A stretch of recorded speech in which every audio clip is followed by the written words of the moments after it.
News out of Tanzania is that the Electoral Commission there has declared that President Samia Suluhu Hassan won with nearly 98% of the votes. The result hands Hassan a 5-year term to govern that East African country. And of course, you would have seen a little bit earlier on this week, protests erupting during the vote in that country, with some protesters tearing down banners of Hassan and setting fire to the government buildings, police also firing tear gas and gunshots.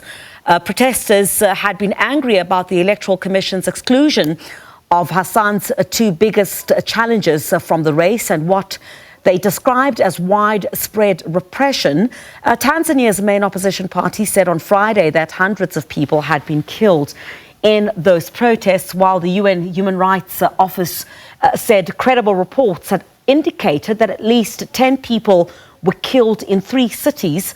The government dismissed the opposition's death toll as hugely exaggerated and rejected criticism of its human rights record. So that's some of the news that's coming out of Tanzania at this hour. We'll certainly be watching to see what the latest will be following those visuals that you're seeing on our screen at the moment had been visuals of those protests that we saw a little bit earlier on this week, with it being some discontent regarding the elections in that country, complaints about the exclusion of key contenders. And Tanzania's president has now, of course, been declared as the victor in this current election. And the Human Rights Office in that country had obviously been expressing concern a little bit earlier on this week about the protests that had been taking place. The internet had been shut down, we understand.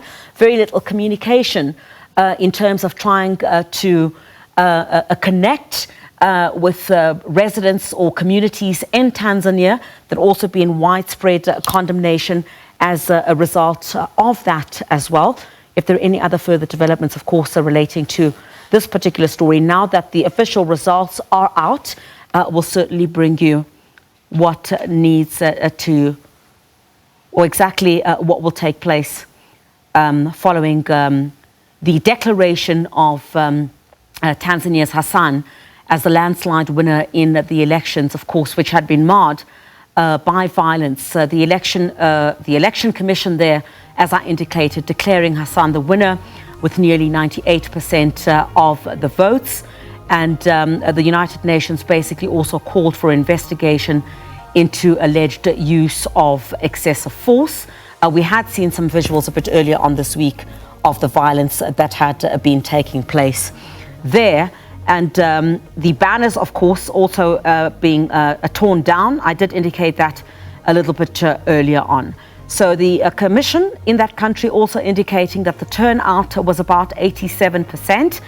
And the Electoral Commission said that Hassan had received more than 31.9 million votes, or 97.66%, rounding it, of course, off to that 98%, or close to 98% of the votes, with the turnout nearing 87% of the country's 37.6 million registered voters. We'll bring you more on that story if there are any further developments on it.